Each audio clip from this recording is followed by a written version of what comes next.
Again, we have the Bitcoin Nairobi Circular Economies Curriculum. We'll be getting deep into it. It is a 9 days curriculum. The first publishment was on August 26th, 2025, and it's a production of Bitcoin Nairobi. So let's go deep into it. What is it about?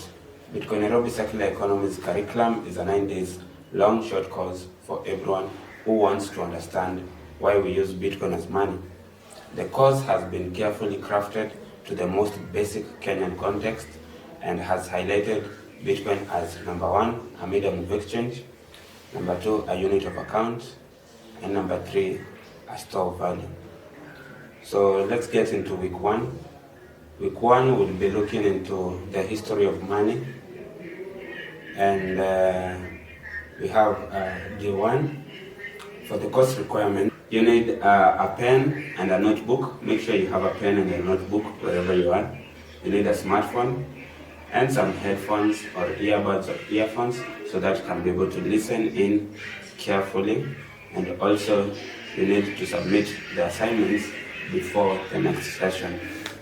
So let's get into day 1. Topic 1, barter system or direct exchange. What is barter?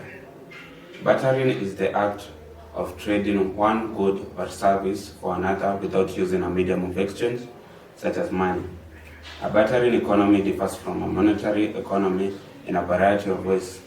The primary difference is that goods or services are exchanged immediately and the exchange is reciprocal, meaning it is a negotiated for or a fair trade, which each party getting the thing they want or need in an even amount to what they are offering in exchange. So what are the advantages of barter? In barter trade, everyone can conduct trade without needing money, which is the medium of exchange. It also builds trust between individuals involved in trade. It is useful during inflation. When money loses value, people will now opt to barter. And also both parties enjoy equal advantage without restrictions. Number 2, we have now the disadvantages of barter. So it is not reliable, or it is not a correct way for dealing with history. It also have powerful traders can exploit the weaker ones. Also lacks standard measurement, leading to inefficiency. Only divisible commodities are practical for exchange. No scope for credit discount or deferred payment. Wealthy may force the poor into unfair exchanges. High risk of violence and theft. That's barter. So we want to see which communities in Kenya used barter as their mode of payment. So in Kenya, before the introduction of currency by colonial authorities, many communities practiced barter trade as their main system of exchange. Different communities specialized in producing particular goods and exchanged them with neighbors. Examples include the Agikuyu and Maasai. Agikuyu exchanged food crops like bananas, millets, and vegetables for livestock products such as milk and meat. The Akamba and Kikuyu exchanged iron tools, beads, and carvings for food crops. And also the Luo and Kisii traded fish from Lake Victoria with Kisii for grains and vegetables. So that is barter. That is where our money started. So what are the characteristics of barter? Number 1, it's a direct exchange of goods, services. Money or currency is not involved in barter. So there's no currency in barter. Also, there's no unit of account. Value is negotiated every time. So every time they go and trade, the value is negotiated for. Also works in only simple economies, like villages, for example. So let's now get into the limitations of barter. It requires a double coincidence of want. This means that both people must want what the other one has. Let's say a Maasai has a cow he wants to sell so that he can take his daughter to school, and a Kikuyu also has a bag of maize that he wants to sell. It means that these people cannot trade because obviously, a bag of maize cannot be worth a whole cow. So it requires the Maasai to look for anyone that has what he wants. Let's say he wants like 10 bags of maize, so he must find someone who has the 10 bags of maize so that they can trade. Also, number two, it's difficult to measure exact value. It's also it's hard to store wealth with barter. So why was it dropped? As societies grew, trading became too complex and inefficient. This is especially due to even the rural to urban migration. When towns grew, it became hard to trade. So let us also look into topic 2, commodity money. What is commodity money? Commodity money are items with intrinsic value used as medium of exchange. Okay, these items can be gold coins, silver coins, copper coins, salt, cattle, tea bricks, tobacco, cowrie shells, breads. Okay, these are just items that have been given value. Alright, so what are the limitations of commodity money? Number one, it's bulky and hard to transport in large amounts. Quality or weight hard to be checked each and every time when using commodity money. And also value could fluctuate with supply. Example, during a discovery of new gold mines. So the value of the gold will actually fluctuate since the supply has increased. Why was commodity money dropped? As trade expanded, commodities became impractical for everyday transactions. So let us go to now the representative money, which is topic 3, representative money. So after barter trade was dropped, we went to commodity money. Then now we got into representative money. And what is representative money? Representative money is paper, notes, or certificates representing a commodity like gold or silver stored in reserves. Examples of representative money are gold certificates, silver notes, and early US dollars under the gold standard. That's, remember, under the gold standard. Gold certificates were issued by the United States Treasury as a form of representative money from 1865 to 1933. While the United States observed a gold standard, the certificates were offered a more convenient way to pay in gold than use of coins. General public ownership of gold certificates was outlawed in 1933, and since then they have been available only to the Federal Reserve Bank, with book entry certificate replacing the paper form. So what are the limitations of representative money?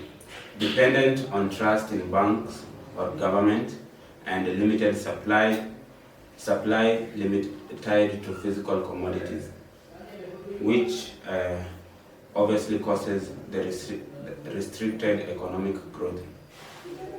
So why was representative money dropped? Government moved to fiat money to allow flexibility in monetary policy and economic expansion. So representative money, basically, like we said, it is the gold certificates and the silver notes. Yeah, so let's now move into fiat money. Fiat money is a currency with no intrinsic value, backed by the government trust and legal authority. That's fiat money. An example of fiat money is the US dollar, the euro, the rupee, the yen, the Kenyan shilling, and so more. What are the limitations of fiat money? Inflation risk is too much. If too much is printed, so if too much of a Kenyan currency is printed, if too much of the US dollar is printed, there's inflation of the currency. Number two, value depends heavily on government stability. And number three, no physical asset is backing it. Unlike representative money, where the gold was backing the certificate, in fiat money, your money is actually backed from the trust that you give to the government that they won't print more money of it, or they won't print more currency, and the money won't be inflated by the government. So let us now see why is fiat money still used, because right now, as we are still using fiat money. We came from barter trade, then we went to commodity money, then we went to representative money, then fiat money, but still people are using fiat money. So why are people still using fiat money? Number one, it's because it's convenient. You can easily access fiat money. Number two, it's portable.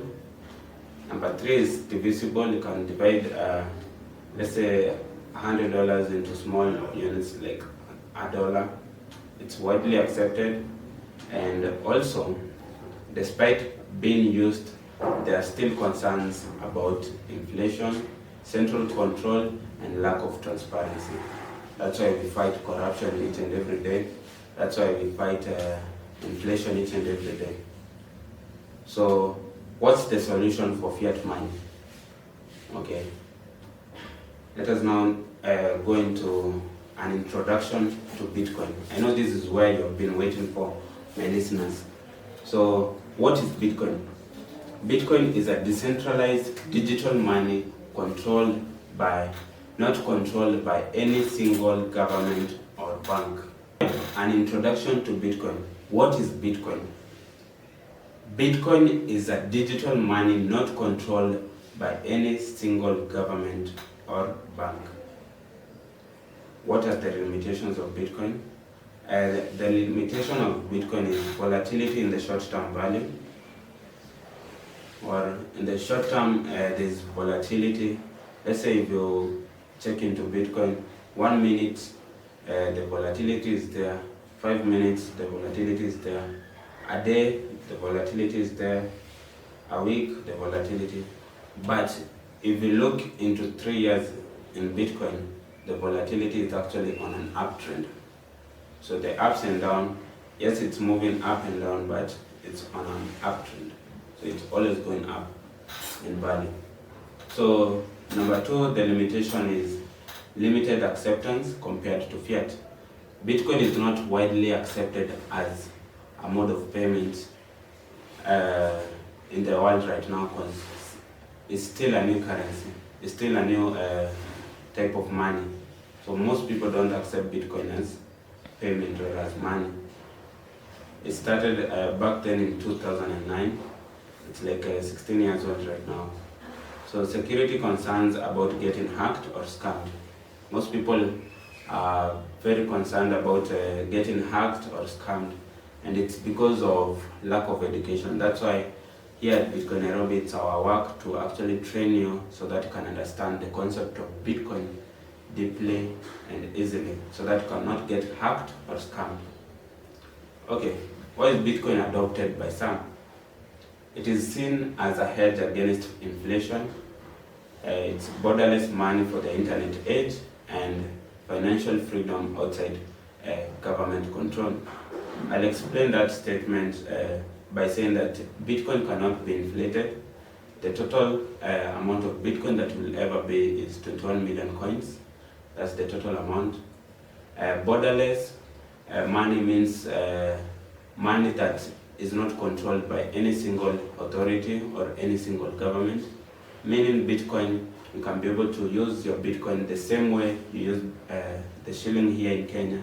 You can use it in Uganda, Tanzania, in the US, anywhere in Africa. It's the same money. So Bitcoin is the borderless money for the internet age, and also it's financial freedom, since the government is not controlling your money. So they cannot freeze your bank account or take away your money. So summary of the history of money. Barter was inefficient. Commodity money is valuable. It's valuable but impractical. And representative money is easier but restricted.